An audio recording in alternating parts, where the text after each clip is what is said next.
السلام عليكم ورحمة الله وبركاته. بسم الله الرحمن الرحيم. الحمد لله العلي الكريم الرحمن الرحيم مالك يوم الدين، وأشهد أن لا إله إلا الله وحده لا شريك له، وأشهد أن سيدنا ونبينا محمدا عبد الله ورسوله، صلوات الله وسلامه عليه وعلى آله وأصحابه ومن اهتدى بهديه واستنى بسنته إلى يوم الدين. أما بعد، فيقول الله سبحانه وتعالى في محكم كتابه: أعوذ بالله من الشيطان الرجيم، واعتصموا بحبل الله جميعا ولا تفرقوا واذكروا نعمة الله عليكم إذ كنتم أعداء فألف بين قلوبكم فأصبحتم بنعمته إخوانا. معزز سامعین، اللہ تبارک و تعالی اس آیت میں حکم دے رہا ہے کہ اللہ کی رسی کو مضبوطی سے پکڑ لو اور آپس میں تفرقہ اختلاف نہ کرو، اور اللہ کی نعمت کو یاد کرو جب تم آپس میں دشمن تھے، اس نے تمہیں آپس میں ملا دیا، تمہارے دلوں میں محبت اور الفت پیدا فرما دی۔ معزز سامعین، اللہ تبارک و تعالی نے ہمیں ایک امت بنایا ہے۔ ان هذه امتکم امۃ واحدہ وانا ربکم فاعبدون، یہی بات ہے، تم ایک ہی امت ہو اور میں تمہارا رب ہوں، میری عبادت کرو۔ لیکن ہم نے کیا کیا؟ ہم سیاسی، مذہبی، فرقہ بندی، صوبائی اور کئی مصیبتوں میں تقسیم ہو گئے، بٹ گئے، اور حالت تو یہ ہو چکی ہے کہ ایک فرقہ، ایک جماعت دوسری جماعت کو برا سمجھتا ہے، اللہ نہ کرے اسلام سے خارج سمجھتا ہے، ملک کا دشمن سمجھتا ہے۔ یہ ہماری حالت ہو چکی ہے۔ بھائیو، ہمیں تعصب نے اندھا کر دیا ہے۔ یہ تعصب وہ بیماری ہے جو قوموں اور ملکوں کو برباد کر دیتا ہے۔ برابر ہے تعصب، مذہبی ہو، سیاسی ہو، قومی ہو، آپس میں صوبائی ہو، جو بھی ہو، یہ سب سے بڑی مصیبت ہے، اور بڑے دکھ سے کہنا پڑتا ہے کہ ہم اس میں آج کل مبتلا ہیں۔ معزز سامعین،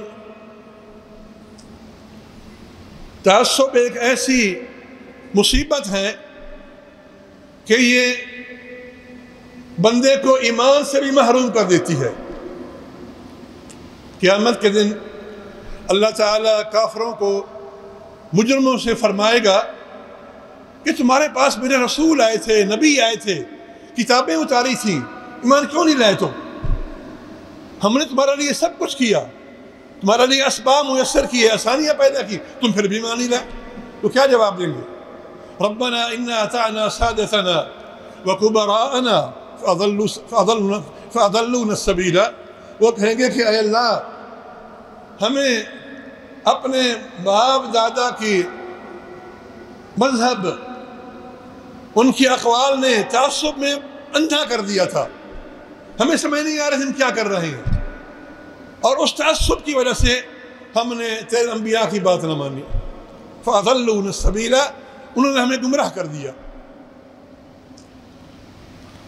حضرت عمرو بن عاص رضی اللہ تعالی عنہ بہت بڑے صحابی ہیں، اور کفر کے زمانے میں وہ قریش مکہ کے سفیر تھے، اتنے دانش مند تھے، اتنے عقل مند تھے، اتنے مفکر تھے، انہوں نے ان کو اپنا سفیر بنایا ہوا تھا۔ ان کا اسلام کافی دیر کے بعد ہوا۔ جب وہ اسلام لانے کے لیے حاضر ہوا اور آپ کے سامنے بیٹھا تو آپ نے پوچھا کہ یا عمر ما ابتعک اسلامک وانت فی عقلک، اے عمر بن عاص تم اتنے بڑے عقل مند ہو، اتنے بڑے دانشور ہو، اتنے مفکر ہو، اور تم نے اتنی مدت کے بعد اسلام قبول کیا ہے؟ تمہیں تو جلدی کر لینا چاہیے تھا، پہلے کر لینا چاہیے تھا، تم سمجھدار آدمی تھے، عقل مند آدمی، تم نے کیوں کیا؟ پھر جواب دیا، سنو، اس نے کہا یا رسول اللہ ہمارے بڑے تھے، باپ دادا تھے، ہمارے بزرگ تھے، وہ اسلام کے دشمن تھے، ہم اسلام کی دشمنی میں ان کے قول پر، ان کے مذہب پر تعصب میں آ گئے، انہی کی بات مانتے رہے، لیکن جب وہ مر گئے تو ہم نے خود دیکھا، خود سوچا، تو ہم نے تو دیکھا بھائی اسلام تو حق ہے، پھر ہم اسلام لے آئے۔ تو میرے بھائیوں، میں عرض یہ کر رہا تھا کہ جس قوم میں تعصب پھیل جائے، جو اس میں بیماریاں پھیلتی ہیں وہ تو پھیلتی ہی ہیں، بلکہ وہ قوم ایمان سے بھی محروم ہو جاتی ہے۔ معزز سامعین،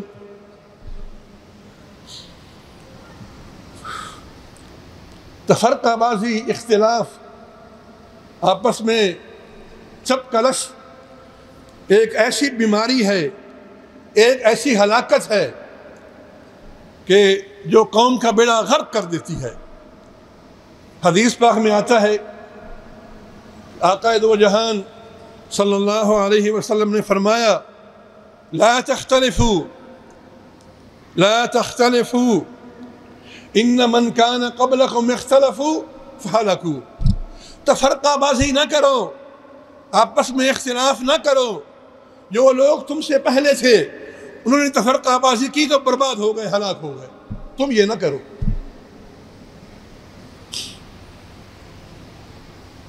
اسی لیے اللہ نے اپنے نبی کریم صلی اللہ علیہ وسلم کو ان لوگوں سے بیزار کر دیا ہے، بری کر دیا ہے جو تفرقہ بازی اور اختلافات میں جکڑے ہوئے ہیں۔ ان الذین فرقوا دینہم وکانوا شیعا لست منہم فی شیء، اے میرے محبوب، جن لوگوں نے تفرقہ پیدا کیا، اختلافات پیدا کیے اور کئی فرقے بن گئے، کئی جماعتیں بن گئی، اے میرے محبوب آپ کا ان سے کوئی تعلق نہیں ہے، آپ ان سے بری ہیں۔ لست منہم فی شیء، آپ ان سے بری ہیں، آپ کا ان سے کوئی تعلق۔ اللہ اپنے نبی کو ان سے بری کر رہا ہے، ان سے برات کا اعلان کر رہا ہے، ان سے بیزار کر رہا ہے۔ اللہ کے نبی حضرت ہارون علیہ السلام، آپ نے تفرقہ بازی کو شرک سے بھی بڑا گناہ سمجھا ہے، شرک سے بھی بڑی ہلاکت اور بربادی سمجھی ہے۔ ہمارا تو ہے نا بھائی، سب سے بڑا گناہ شرک ہے، جس کو اللہ معاف نہیں کرتا، جانتے ہیں، لیکن وہ اللہ کے نبی، کیا ہوا؟ موسیٰ علیہ السلام اپنی قوم کے سرکردہ لوگوں کو لے کر طور پر گئے، اللہ سے ملاقات کا وقت مقرر تھا، 40 آدمی ساتھ لے کر گئے، موسیٰ علیہ السلام وہاں مشغول ہو گئے اللہ کے ساتھ باتوں میں، اللہ کی محبت میں۔ پیچھے سامری نے کیا کیا؟ جادوگر تھا، اس نے جناب سونے کا پچھڑا بنایا اور قوم کو اس کی عبادت پر لگا دیا، قوم کو اس پچھڑے کی عبادت پر لگا دیا، یعنی شرک کرنے پہ لگا دیا۔ یہ شرک ہے نا، اللہ کے سوا کسی اور کی عبادت کرنا شرک ہے، تو اس نے شرک پہ لگا دیا۔ حضرت ہارون نے روکا، حضرت ہارون نے منع فرمایا، سختی سے روکا۔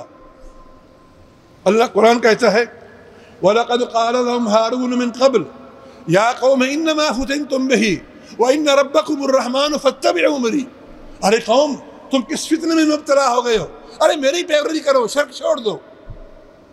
قوم نے نہیں مانا، لگے رہے، شرک کرتے رہے۔ حضرت موسیٰ علیہ السلام اپنی جو اللہ تعالیٰ کے ساتھ میعاد جو ٹائم تھا وہ ختم کر کے جب واپس آئے اور دیکھا تو غضبناک ہو گئے، ویسے بھی جلالی نبی تھے، غضبناک ہو گئے اور اپنے بھائی کے سر اور داڑھی کے بال پکڑ کے نوچنے لگے. قال یا ابن امی لا تأخذ بلحیتی ولا برأسی انی خشیت ان تقول فرقت بین بنی اسرائیل. اے میرے بھائی میری داڑھی نہ نوچو، میرے بال نہ کھینچو. میں نے قوم کو روکا تھا لیکن اتنا سختی سے نہیں روکا تھا کہ ان میں تفرقہ بازی پیدا ہو جائے. اور تم کہتا تم نے میری قوم کو بانٹ دیا ہے. یعنی اللہ کے نبی ہارون اس بات کو حجت بنا رہا ہے اگر میں سختی سے روکتا تو قوم بڑھ جاتی، اختلافات ہو جاتے. یہ کہتے ہیں ہم مانتے ہیں، یہ کہتے ہیں ہم نہیں مانتے. تو میں نے اس ڈر سے کہ قوم متحد رہے، قوم میں افتراق نہ ہو، اختلاف نہ ہو، میں نے شاید اس طرح نہیں روکا جس طرح آپ چاہتے تھے. ذرا سوچئے اللہ کا نبی ہارون علیہ السلام تفرقہ بازی کو شرک سے بھی بڑی مصیبت اور بربادی سمجھ رہا ہے اور قوم کو روکا، لیکن اس حد تک نہ روکا کہ کہیں یہ نہ ہو قوم میں تفرقہ بازی پیدا ہو جائے، یہ کہے ہم نے ایسی پوجا کرنی ہے، یہ کہے نہیں کرنی ہے، فرقوں میں بڑھ جائے. اب ذرا تصور کرے، ذرا خیال کریں کہ یہ کتنی بڑی مصیبت ہے، کتنا بڑا عذاب ہے جس میں ہم آج کل مبتلا ہے. معزز سامعین، یہ تفرقہ بازی، میری بات سمجھیں خدا کے لیے، یہ اختلافات، یہ جھگڑے، یہ تفرقہ بازی اللہ کا عذاب ہے. اور یہ قرآن نے کہا ہے، میں نہیں کہہ رہا ہوں، میں قرآن سے بتاتا ہوں. قرآن کہتا ہے قُلْ هُوَ الْقَادِرُ عَلَىٰ أَن يَبْعَثَ عَلَيْكُمْ عَذَابًا مِّن فَوْقِكُمْ. اللہ اس بات پر قادر ہے کہ تم پہ عذاب اتارے اوپر سے، پتھر برسائے، اتنے اولے پڑنے کہ سب کچھ تباہ برباد ہو جائے. اللہ قادر ہے. او من تحت ارجلکم، اس پر بھی قادر ہے کہ عذاب دے تمہیں نیچے سے، زمین پھٹ جائے، اللہ نہ کرے، زلزلے آ جائیں، یہ بھی اللہ قادر ہے. تیسری بات جو ہم نے کبھی سوچی نہیں ہے، او یلبس بعضکم، یا اللہ اس طرح تمہیں عذاب دے کہ تمہیں گروہوں میں بانٹ کر، گروہوں میں تقسیم کر کے ایک دوسرے کے ساتھ لڑائی کا مزہ سکھائے. تمہیں گروہوں میں بانٹ کر ایک دوسرے کے ساتھ لڑائی کا مزہ سکھائے. یہ قرآن کی آیت ہے. قرآن نے 3 قسم کے عذاب بتائے ہیں، اوپر سے، نیچے سے اور قوم کا آپس میں لڑائی جھگڑا اختلاف وغیرہ کرنے پر. اب مجھے بتائیے کہ کیا ہم عذاب میں مبتلا نہیں ہیں آج کل؟ ارے ہم عذاب میں مبتلا ہیں، کوئی مانے نہ مانے، کوئی سمجھے نہ سمجھے، ہم پہ اللہ کا عذاب آیا ہوا ہے، ہم اس میں مبتلا ہیں. باقی ساری بیماریاں خرابیاں اس کی وجہ سے ہیں.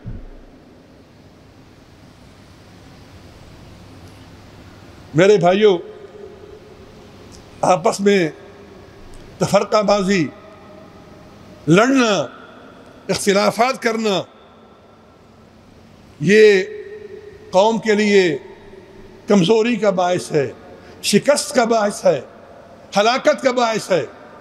قرآن کہتا ہے وَأَطِيعُوا اللَّهَ وَرَسُولَهُ وَلَا تَنَازَعُوا.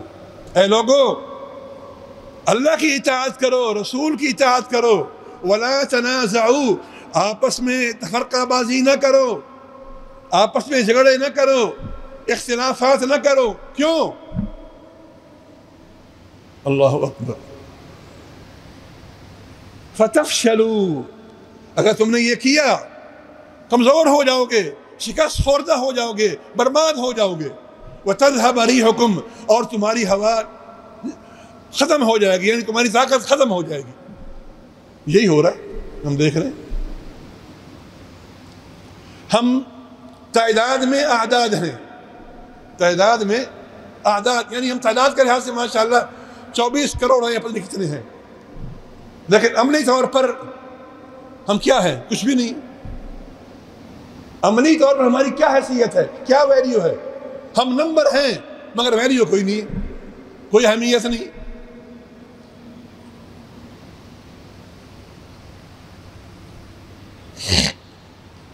معزز سامعین، آپس میں اختلافات کی وجہ سے، تفرقہ بازی کی وجہ سے تیسری قوت کا راستہ ہموار ہوتا ہے. جب ہم آپس میں لڑے ہوئے ہیں، جھگڑے ہوئے ہیں، تیسری قوت اس سے فائدہ اٹھائے گی اور وہ اپنا ارادہ، اپنا حکم ہم پر نافذ کرنے کے لیے دباؤ ڈالے گی، ایک فریق پر ظاہر دباؤ ڈالے گی۔ ذرا سوچئے اگر ہم متحد ہوتے، اکٹھے ہوتے، تو کیا ان کو یہ ہمت ہوتی کہ ہم پر اپنا ارادہ، ہم پر اپنا حکم نافذ کریں؟ کبھی نہیں۔ لیکن ہم چونکہ ٹوٹے پھوٹے ہیں، ہم ٹوٹے پھوٹے ہوئے ہیں، تو وہ ایک فریق کو ساتھ ملا کر دوسرے کے خلاف استعمال کر رہے ہیں۔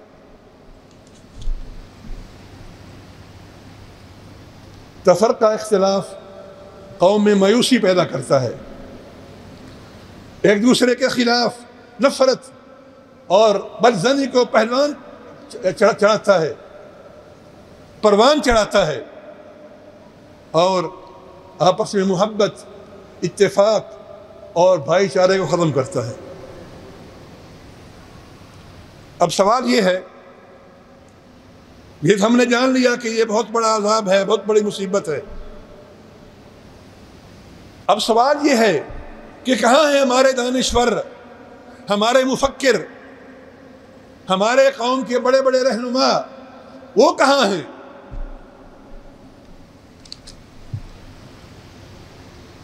کہاں ہیں وہ سیاستدان جو عوام کی سیاسی اور اخلاقی تربیت کیا کرتے تھے؟ کہاں ہیں وہ علماء جو اخلاقیات اور احترام انسانیت کا درس دیا کرتے تھے؟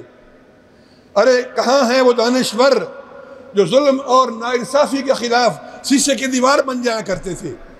ارے کہاں ہیں وہ ڈاکٹر جن کی محبت بھری گفتگو سے مریض کی آدھی بیماری ختم ہو جاتی تھی؟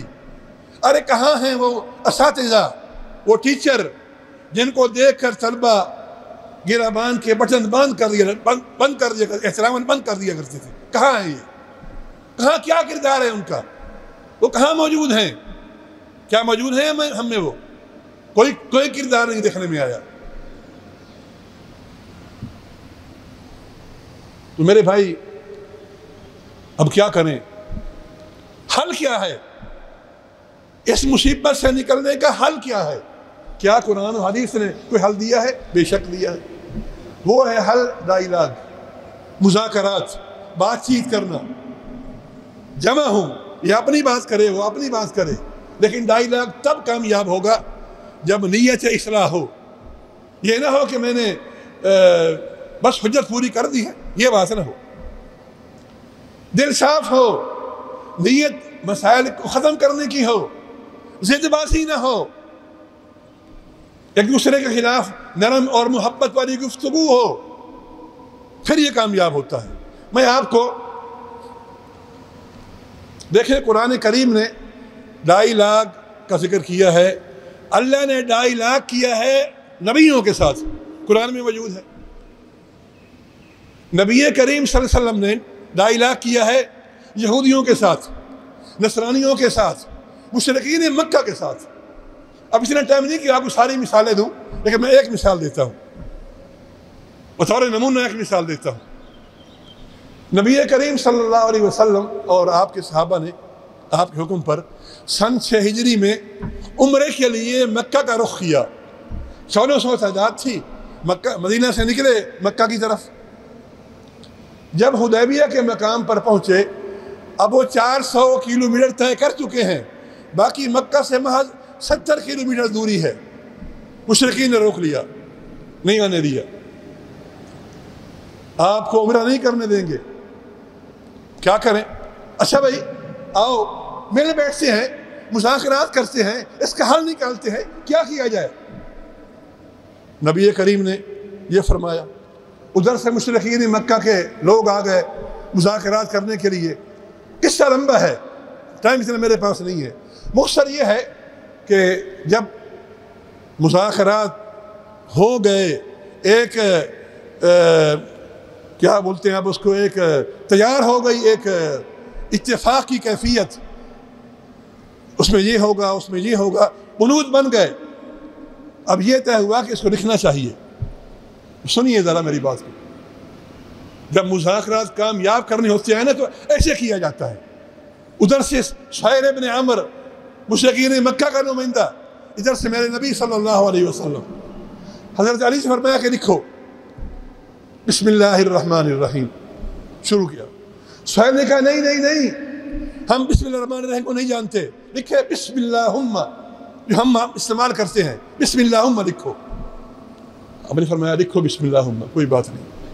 پھر آپ نے فرمایا لکھو کہ یہ وہ معاہدہ ہے جو لا الہ کی کرنے کی صورت میں محمد الرسول اللہ اور قریش کے درمیان طے ہوا ہے. وہ پھر بول پڑا محمد الرسول اللہ نہیں لکھا جائے گا، محمد ابن عبداللہ لکھا جائے گا. اگر رسول مانتے ہیں جنگ کیوں کرتی آپ کے ساتھ؟ تو رسول مانتے نہیں آپ کو، ہم تو آپ کے رسول مانتے نہیں ہیں. آپ نے فرمایا حضرت علی سے مٹا دو. ان کا رسول اللہ میں نہیں مٹاؤں گا، آپ نے خود مٹا دی. ذرا دیکھیں تو صحیح کہ نبی کریم صلی اللہ علیہ وسلم جوانب کی چیزوں کو کس طرح نظر انداز کر رہے ہیں. کیوں؟ مذاکرات کامیاب ہو جائیں. پھر علی بات سنیں آپ.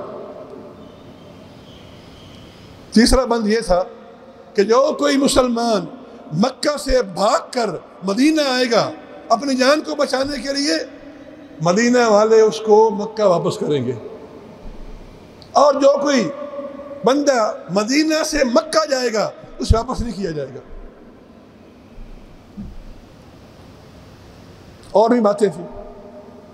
اب ظاہری طور پر یہ لگتا ہے کہ یہ تو مسلمانوں کے حق میں بہتر نہیں ہے، یہ تو ساری باتیں ان کی مانی جا رہی ہیں. حضرت عمر رضی اللہ تعالی عنہ جب دیکھا تو اپنے اوپر قابو نہ پا سکے، برداشت نہ کر سکے. عرض کیا کہ یا رسول اللہ السنا علی الحق وہم علی الباطل. اے اللہ کے رسول، کیا ہم حق پر نہیں ہیں اور وہ باطل پر ہیں؟ کیا ہمارا دین حق نہیں ہے؟ حق ہے. پھر آپ یہ کیوں قبول فرما رہے ہیں؟ میرے آقا نے ایک کلمہ کہا اور سب خاموش ہو گئے. یا عمر انا رسول اللہ لا اعصی امرہ. بس عمر، میں اللہ کا رسول ہوں اور اس کی بات کی خلاف ورزی نہیں کر سکتا. اب ظاہری لگ رہا ہے یہ کسی مسلمانوں کو نقصان ہے، لیکن اللہ نے اس صلح حدیبیہ کو مسلمانوں کے لیے فتح قرار دیا. اس میں ایک بات یہ بھی تھی جو بڑی دردناک ہے کہ مسلمان ابھی واپس جائیں گے، عمرہ نہیں کریں گے. اگر وہ عمرہ کر لیں تو دنیا کیا کہے گی کہ ہم ان کے دباؤ میں آ گئے ہیں، ہم نہیں مانتے. اگلے سال آئیں گے اور 3 دن کے لیے مکہ میں رہیں گے. اتنا بڑا سخت. ابھی واپس چلے جاؤ 400 کلومیٹر دور، عمرہ نہیں کر سکتے ہو. آپ نے بھی حضور فرما دیا. اب ظاہر ہے مسلمان احرام باندھ کے آئے ہوئے ہیں، قربانی کے جانور ساتھ لے کے آئے ہوئے ہیں، کیسے برداشت نہیں ہو رہا. آپ نے فرمایا اپنے سروں کو مڈا دو، احرام اتار دو. لوگ کیا کہیں، بیچارے پریشان ہیں، کیسے احرام اتار دیں؟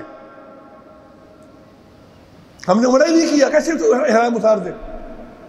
جب آپ نے یہ دیکھا، اندر خیمے میں گئے، حضرت ام سلمہ نے جب دیکھا آپ پر کہ آپ پر ناراضگی کے آثار ہیں، یا رسول اللہ کیا بات ہے؟ فرمایا کہ میں کہتا ہوں احرام اتارو، وہ اتارتے نہیں ہیں. تو ہماری اماں ام سلمہ نے کیا کہا؟ اللہ ان پہ راضی ہو، یا رسول اللہ آپ باہر جائیں، اپنے نائی کو بلائیں، وہ آپ کے سر کے بعد اتارے. جب آپ کریں گے تو وہ سب کرنا شروع کر دیں گے. یہی ہوا. آپ باہر آئے، نائی کو بلایا، اس نے آپ کے بال کاٹنے شروع کیے تو لوگ اس کے بعد اتنی تیزی میں یہ اس کا سر مونڈ رہا ہے، وہ اس کا سر مونڈ رہا ہے.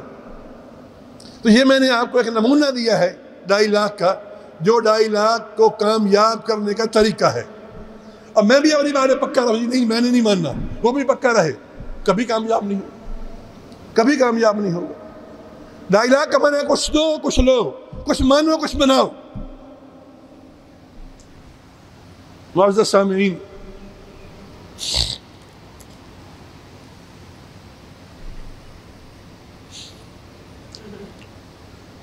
اب لوگ پوچھتے ہیں کیا بنے گا، لوگ سوال کرتے ہیں کیا بنے گا. اور میرے بھائیوں میں مایوس نہیں کرنا چاہتا مگر دھوکے میں بھی نہیں رکھنا چاہتا. میں آپ لوگوں کو مایوس نہیں کرنا چاہتا مگر دھوکے میں بھی نہیں رکھنا چاہتا. حالات بڑے نازک ہیں. کائنات کا تیور ہمارے خلاف بگڑا ہوا ہے. زمین بھی تیور بگڑ رہی ہے, آسمان بھی آنکھیں دکھا رہا ہے. اور بقول اقبال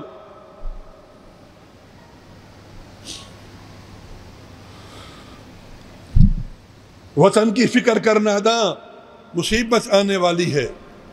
وطن کی فکر کر ناداں مصیبت آنے والی ہے. تیری بربادی کے مشعل ہیں آسمانوں میں. یہ خاموشی کہاں تک لذت فریاد پیدا کر. زمین پہ تو ہو اور تیری صدا آسمانوں میں. نہ سمجھو گے تو مٹ جاؤ گے پاکستان والو. اقبال ہندوستان کہا تھا نا, پاکستان تھا نہیں اس زمانے میں نے خود تبدیل کیا ہے. نہ سمجھو گے تو مٹ جاؤ گے پاکستان والو. تمہاری داستان تک بھی نہ ہوگی داستانوں میں. کیا اقبال نے یہ اس ٹائم کے لیے کہا تھا, ہماری اس کیفیت پر کہا تھا.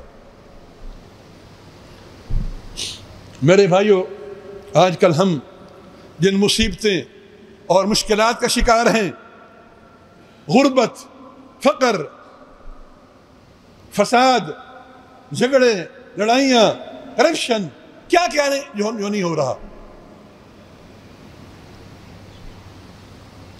اور باہمی اختلافات یا سیاسی اختلافات اتنے بڑھ چکے ہیں کہ قوم کا وحدت نہیں, قوم کی سلامتی خطرے میں پڑ گئی ہے. ہے کوئی جاننے والا, کوئی سمجھنے والا, کوئی ماننے والا؟ کیا کریں؟ آئیں توبہ کریں, اللہ سے معافی مانگیں, ایسا معاشرہ تشکیل دیں جس میں انصاف ہو, اجتماعی, سماجی, عدالتی, معاشی اور معاشرتی عدل ہو, کمزور طبقات کے حقوق کا تحفظ ہو, درگزر کرنے کا, معاف کرنے کا جذبہ ہو.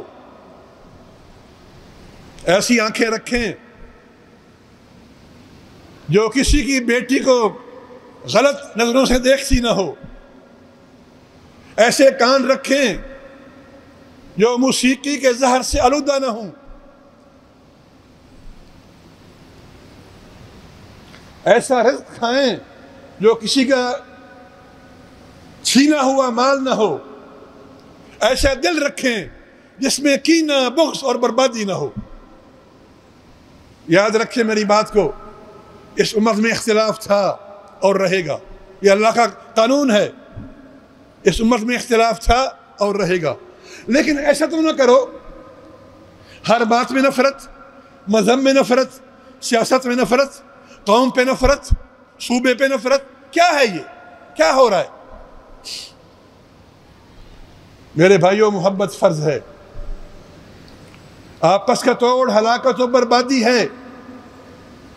دل تھوڑے کھلے کرو, سینے تھوڑے وسیع کرو اور ان تعصب کے کانٹوں کو آگ لگا دو. خدا کے لیے ان نفرتوں کی دیواروں کو گرا دو. اپنی زبان کا بول میٹھا کرو. کوئی روٹھا ہوا ہے تو اس کو منا لو. اللہ کی قسم, آپ کا یہ عمل پوری رات کی تہجد اور عبادت سے بہتر ہے. کر کے دیکھو پھر کیسے رخ بدلتی ہے, کیسے بہار آتی ہے. میں کوئی نجومی نہیں ہوں, قرآن و حدیث میں سوچ دے کر بتا رہا. اللہ تعالی ہمارے حال پہ رحم کرے.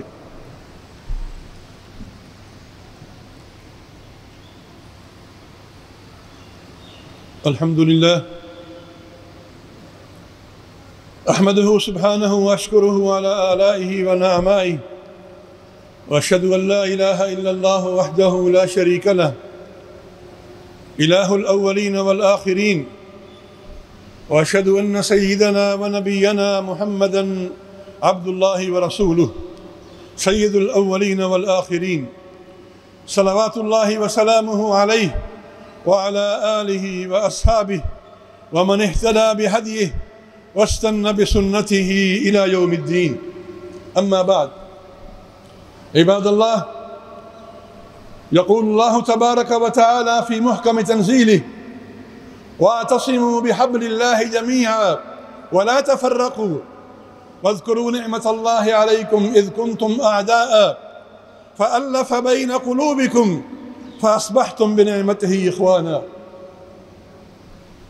إخوة الإيمان، هناك داء عضال ومرض قلبي قتال ما انتشر في صفوف جماعة إلا كان سبب شقائها وهلاكها، فهو مصدر كل داء وأصل كل شقاء، يضعف أمر الأمة ويوهن عزمها. أتدرون ما هو؟ أنا لا أمتحن صبركم، إنه التفرق والتحزب والاختلاف. إن التفرق يا عباد الله قضية مقلقة وحالة مرضية مزعجة، وذلك لأنه يترك آثارا سيئة وخيمة في الأمة والمجتمع. لهذا فإن الله تبارك وتعالى حذرنا عنه وحذرنا عنه رسوله صلى الله عليه وسلم، فقال تعالى: وأطيعوا الله ورسوله ولا تنازعوا فتفشلوا وتذهب ريحكم.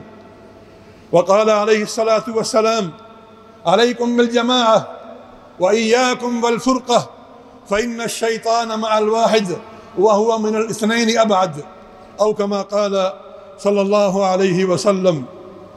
إخوة الإيمان، إذا كان واقع الأمة مقلقا ومزعجا فإن ذلك ناتج عن الابتعاد عن تعاليم الإسلام وأحكامه. ومهما كانت الأسباب والعلل فإن اعتبارات التوحد والاتفاق أقوى من اعتبارات التفرق والاختلاف. لماذا؟ لأنها تستمد قوتها من الأمر الإلهي والتجربة التاريخية والبعد العاطفي وعمق الانتماء والاشتراك في الآمال والآلام، بينما لا تتغذى أوامر الفرقة إلا على ضيق الأفق والأنانية البغيضة والفردية المقيتة، وهي عوامل ما كان ينبغي لها أن تغلب عوامل الوحدة،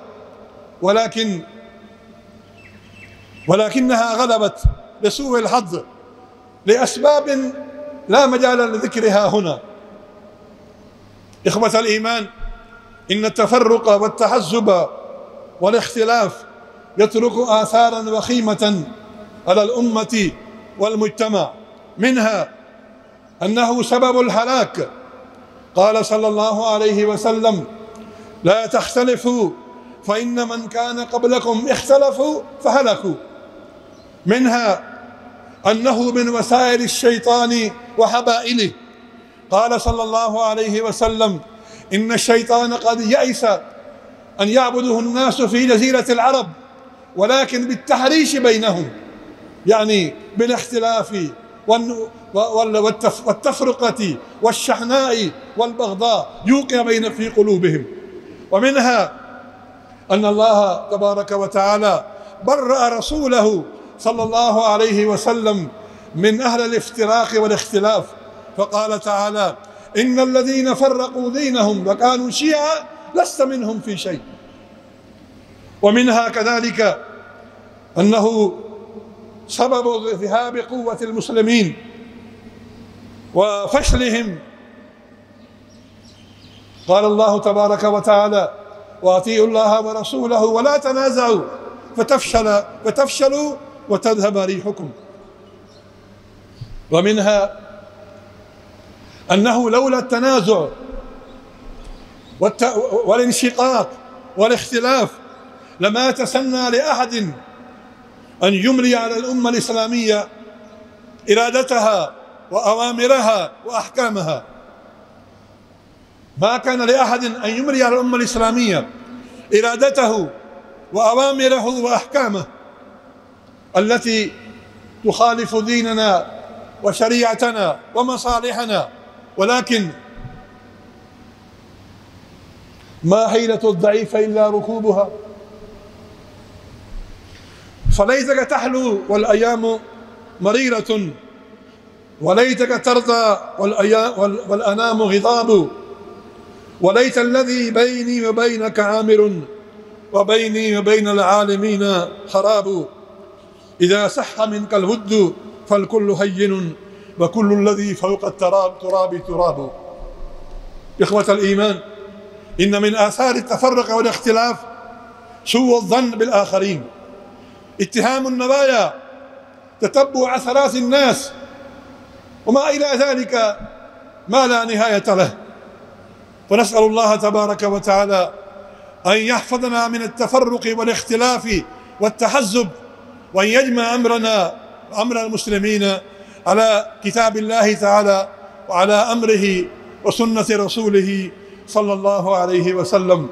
بارك الله لي ولكم في القرآن العظيم وبهدي سيد المرسلين، والحمد لله رب العالمين. الحمد لله أحمده كما أمر، وأشكره على آلائه ونعمائه، وقد وعد بالزيادة لمن شكر. وأشهد أن لا إله إلا الله وحده لا شريك له، وأشهد أن سيدنا ونبينا محمدا عبد الله ورسوله، صلوات الله وسلامه عليه وعلى آله وأصحابه ومن اهتدى بهديه واستنى بسنته إلى يوم الدين. إخوة الإيمان، إن معظم مشاكلنا واختلافاتنا تقع بسببين: مقصود لم يفهم ومفهوم لم يقصد. مقصود لم يفهم ومفهوم لم يقصد، والحل بخطوتين: استفسر عن قصده ونيته وإرادته وأحسن به الظن. هذا العلاج ذكره الله تبارك وتعالى في محكم كتابه. قال تبارك وتعالى: يا أيها الذين آمنوا إن جاءكم فاسق بنبأ فتبينوا أن تصيبوا قوما بجهالة فتصبحوا على ما فعلتم نادمين. وقال سبحانه: يا أيها الذين آمنوا اجتنبوا كثيرا من الظن إن بعد الظن إثم. والمعنى يا عباد الله والخلاصة: إذا خانني التعبير فلا يخونك التفسير. اليوم نصلي مع بعض، وغدا يصلي بعضنا على بعض، وليس في الدنيا ما يستحق أن نختلف عليه، ولا أن نكره بعضنا بعضا.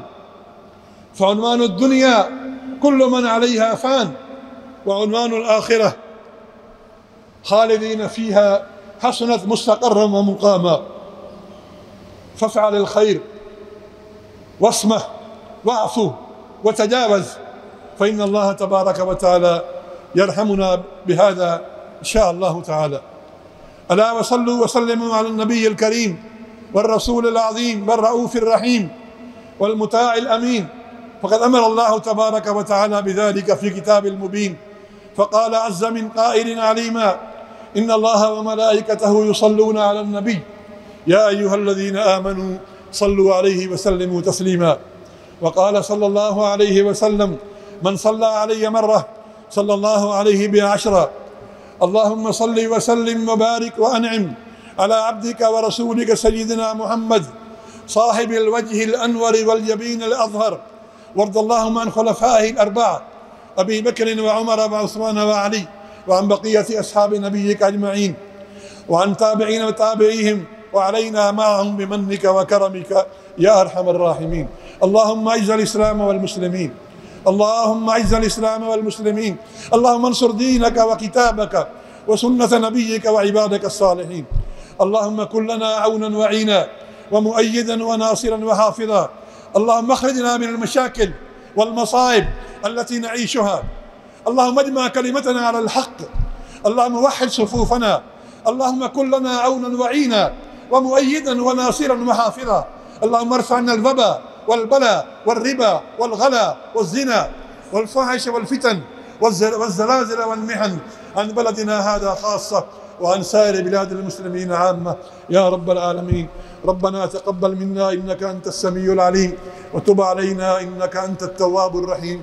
عباد الله، اذكروا الله يذكركم وقوموا إلى صلاتكم فإنها تنهى عن الفحشاء والمنكر ولذكر الله أكبر والله يعلم ما تصنعون.